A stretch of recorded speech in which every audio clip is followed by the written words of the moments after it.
Marriages don't usually end because of a smell, but this one did. For 4 years, Desiree Holloway believed she finally had a life that made sense. A husband, a home in Texas, a man who paid the bills and believed in her when nobody else ever had. From the outside, it looked like stability, but one lie, one secret flight, and one surgery she thought would fix everything quietly poisoned her marriage from the inside out. It didn't explode. It decayed. And one morning, when a strange, rotten smell filled the Houston kitchen, it triggered a chain of events that would end in obsession, stalking, and 12 gunshots on a quiet suburban street. This isn't just a story about cosmetic surgery. This is a story about insecurity, control, and what happens when shame turns into rage. Welcome to Top Story. Desiree Holloway was born in 1988 on the outskirts of Atlanta, Georgia, the only girl among 5 children. Her father worked nonstop. Her mother battled depression. And Desiree learned early that nobody was coming to save her. Money was always short. Lights got cut off. Clothes came from donation bins. School wasn't easier. Kids mocked her clothes, her hair, her shoes. One girl told her she smelled like poor. That sentence stayed with her forever. By 12, Desiree was standing in mirrors, cataloging every flaw. Her nose, her body, her hair. Psychologists would later say this was where it started. Chronic appearance anxiety, rooted deep. She grew up believing love was conditional, that beauty bought acceptance, and that if she could just change herself enough, she'd finally be chosen. At 16, Desiree saved babysitting money and bought her first real outfit, brand new. The next day at school, everything changed. People noticed her. Compliments came. A boy asked her name. And Desiree learned a dangerous lesson. When I looked good, people finally saw me. That belief followed her into adulthood. She became a cosmetologist. Good at it, too. She made other women feel beautiful every day.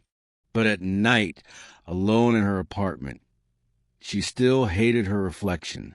Then social media arrived. Instagram flooded her feed with perfect bodies, luxury lifestyles, and women who looked like they had everything she didn't. And Desiree stopped chasing peace. She started chasing upgrades. Terrence Mitchell grew up in Houston, Texas, raised by parents who believed discipline and integrity were everything. No shortcuts, no excuses, no quick fixes. He worked out religiously, built his career the hard way, earned a 6-figure salary in finance before 30. Terrence believed in structure, in self-improvement through effort, and he believed, dangerously, that love could fix broken people. They met at a wedding in Atlanta. She was a stylist. He was the guest in a tailored suit. They talked for hours. Terrence saw ambition, dreams, potential. Desiree saw security. He called her the next morning. Long distance turned into routine. Terrence flew her out, paid for everything, fixed problems before she asked. Car trouble? Covered. Dental work? Paid. Rent short? No questions. He thought this was love. What he didn't see was dependency forming. When they married in 2017, Desiree moved into his Houston condo. She didn't transfer her license, didn't look for work. She scrolled, shopped, compared. Terrence offered her $100,000 to start a business. She smiled and never used it. In early 2019, Desiree saw a photo that stopped her cold. Her friend from Atlanta had gotten a BBL. New curves, new confidence, new attention.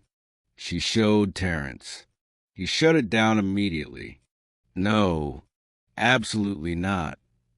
Desiree went silent. For days later, she apologized. Then she lied. She said she wanted to start a wig business. Needed $80,000. Needed a short trip. Terrence believed her. She flew to Miami. Not for business. For surgery. The clinic wasn't a hospital. The consultation lasted minutes. Cash only. The surgery went wrong. Fat died inside her body. And days later, the smell began. Not body odor. Decay. She scrubbed, sprayed, cried. Nothing helped. When she finally returned to Houston, Terrence smelled it immediately. Then came the bedroom. Then came vomiting. Then came the words. You're rotten down there. Divorce papers followed. Rejected. Homeless. Abandoned. Desiree spiraled. Alcohol. Pills. Stalking. When Terrence moved on, she snapped. She bought a gun in Georgia. Watched his house. Learned the schedule. And on a quiet Houston evening, she confronted him. Say you love me. He refused. 12 shots followed. The neighbors on Westbrook Lane would later tell police the street was quiet that night. No arguing. No chaos. Just the sound of tires pulling into a driveway. Terrence Mitchell had no idea he was being watched. He stepped out of his car, briefcase in hand, phone in the other, thinking about dinner, emails, normal life. Then he heard his name. Not shouted, not screamed, spoken. Terrence.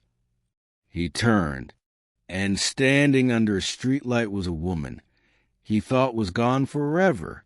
Desiree Holloway. Hood up, hands shaking, eyes locked on him like she'd crossed a point of no return. She didn't scream. She begged, come back to me. Terrence tried to reason with her, told her to put the gun down, told her she needed help. And then she said the words that froze him in place. Say you love me. He couldn't. The first shot hit his shoulder. The second dropped him to the concrete. By the time neighbors called 911, 12 bullets had torn through his body, and Desiree was kneeling beside him, crying, "Why did you make me do this?" Police arrived in under 6 minutes. They found Terrence bleeding out in his own driveway. They found Desiree still there, gun on the ground, hands bloody, eyes empty. She didn't run, didn't fight. She looked at officers and said, he was supposed to love me forever. Terrence was rushed into emergency surgery. Doctors didn't expect him to live. Collapsed lung, shattered hip, kidney destroyed. 11 hours in the operating room. Decided whether he'd see another sunrise. Meanwhile, Desiree was taken downtown for questioning. She waved her lawyer and talked. For 3 straight hours, Desiree explained everything. The marriage, the surgery, the smell, the rejection. She framed herself as a victim. He abandoned me when I was sick, she told detectives. He replaced me. When asked why she shot him 12 times, her answer chilled the room. I needed him to understand what he did to me. Detectives pulled her phone records.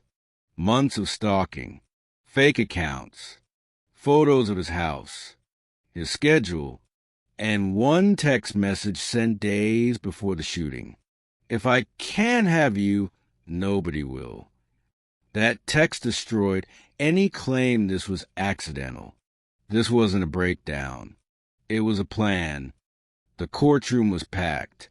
The charge, attempted first-degree murder. Prosecutors laid it out clean and cold. She bought the gun months earlier. She crossed state lines. She watched his home. She waited. Witnesses testified. Neighbors described hearing the shots.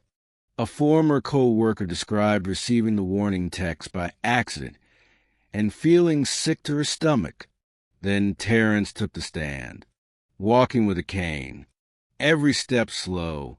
He looked at Desiree once, and never again. I tried to calm her, he told the jury. I told her to put the gun down. She shot me anyway. The defense argued mental illness, obsessive attachment, substance-induced psychosis. But the prosecution asked one question that ended the debate. Does someone who plans for months lack intent? The jury didn't think so.